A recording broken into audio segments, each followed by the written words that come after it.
After this video, you will answer these 4 questions very easily. The first one, here you have 2 pieces for a rook.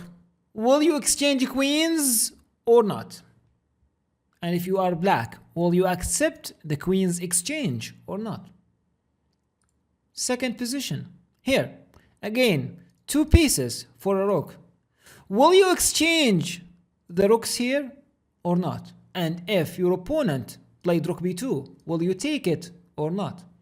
Position number 3, here in this position, will you play rook d7 so you pin the knight and exchange rooks, or you just simply defend the pawn here because it's kind of attacked?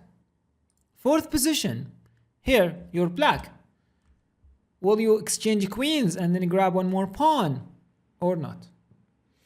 Now we will talk about the mistake number 5. And the mistake number 5 says exchanging some pieces. I will explain, yeah? I will explain because it's not clear whenever you read it. Exchanging some pieces and not paying attention to the rest of the pieces. Especially, like you will understand it with example, especially when you have some material imbalance. For example, 2 pieces, a bishop and a knight against a rook. In this case, remember, a bishop and a knight. I will give you the secret of this video and the key. The knight and the bishop are fighting very well with the increasing number of pieces, yeah? So if you have a bishop and a knight against a rook, try to have as much pieces as possible. Clear? Clear. That's very important. Do not exchange queens. Do not exchange rooks. This is very important. And do the vice versa. If you have a rook against a bishop and a knight, then exchange the heavy pieces, mainly the heavy pieces, yeah?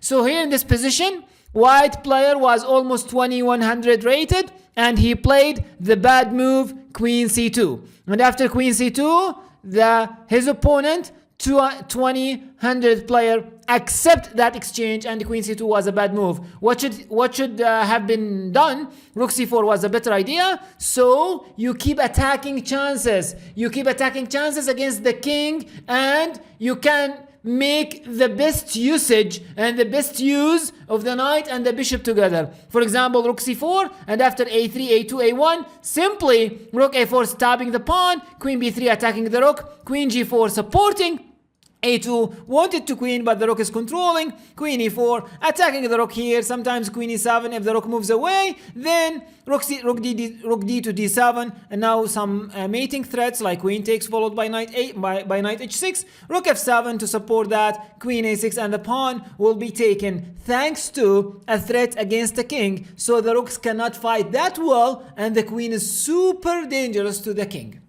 So I hope you get the main idea of this video.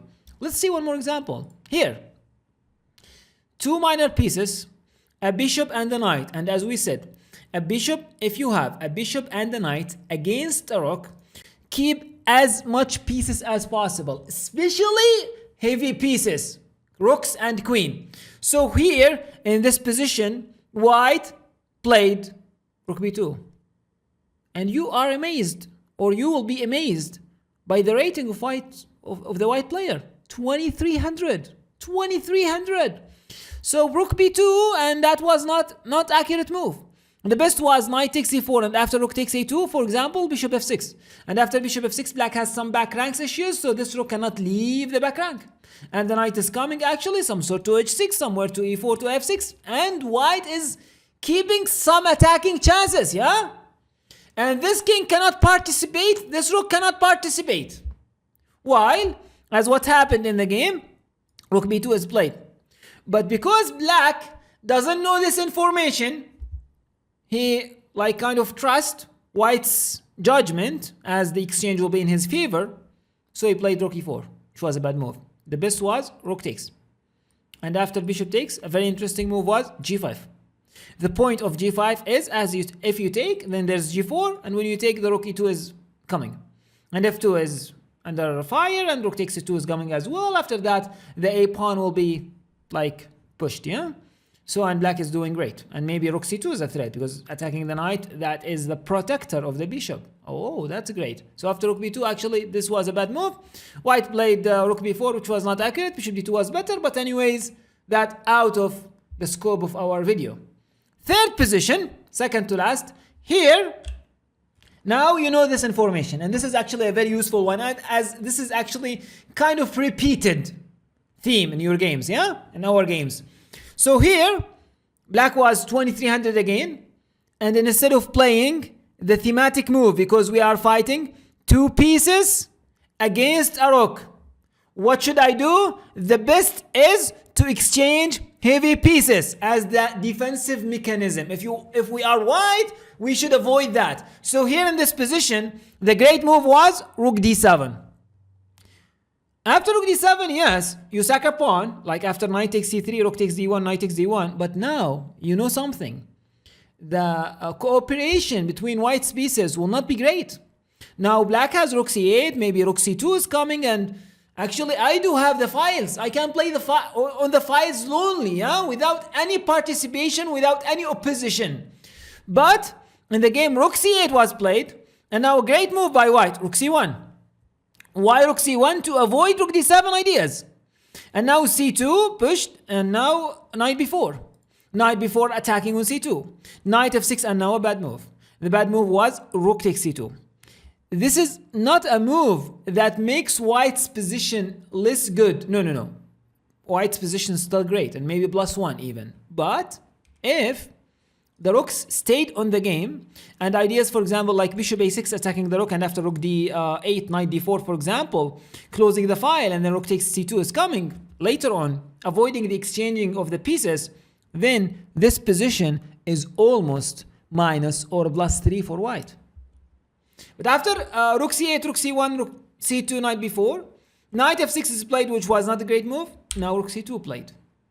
And again, it's not great. Why? Because if you do have two minor pieces, keeps rook or heavy pieces. So knight d7 is played, and after bishop d6, bishop b5, bishop a3. Yes, white still +1, but he or she could have been +3 in this position. Our last position, to sum this up, it's not only about two pieces, it's all about other stuff as well. So another idea and another theme, whenever you are an exchange down, keep as much as possible of the pieces. It's actually, this one is kind of clearer, because when you are an exchange down, you are materially down, so don't exchange pieces at all, yeah? So we're in this position. Black decided all of a sudden, though he is 2000 rated player, which is a huge or a very good rating, decided to exchange queens, which was a very bad move. Why? First of all, this king is not that safe, so the queen can do some troubles to this king. Second of all, we are an exchange down. Yes, we do have compensation, as we do have a better pawn structure and maybe an access to the e5 square outpost there, but we need our queen. So a better move was queen a5, and after a3, queen b5, and after, for example, b3, queen c5. This is like an example variation.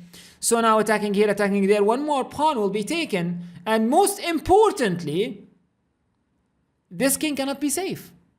And you do have some maybe even winning chances. But in the game, a misjudgment was queen takes g4, h takes g4, bishop takes b2.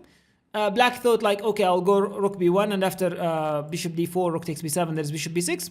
But that was not accurate, as you cannot attack the rook now, because if you attack it with the knight, then rook b8 and the rook will be free. Otherwise, I'm coming with my knight, and the knight all of a sudden came, and after king b5, knight takes b6. And this is actually a winning position for white, because now it's almost forced to take with the c pawn, not to lose it. And I'm not sure, but that seems clear, like rook c7. Attacking the knight, this rook will be taken, and these pawns will be taken as well. So black is completely lost. Why? Because he did not understand the strategical concept behind the exchange of pieces. So I hope this video makes sense, and this is actually the mistake number 5. And we're still talking about the 50 mistakes you should know. Imagine that you know 50 concepts like that. You will be armed, you will be improved, and you will have a much greater understanding, most likely, than your opponent. So watch out the rest of the series. You will find it on your right, on your left, and subscribe so you watch it more, and you watch the rest 45 mistakes that you might do if you don't know. Because to be honest, it's very nice to be worded. Like, I mean, now I understand the concept behind the move. Sometimes you play the right move and you are happy with yourself that you play the right move, but not knowing why sometimes makes it temporary. I play now the right move, but maybe tomorrow no, or the next game no, because I don't understand the concept. But once you understood the concept, then you can repeat and repeat and repeat the right move, and you do understand why every single time. Thanks for watching. See you for another one.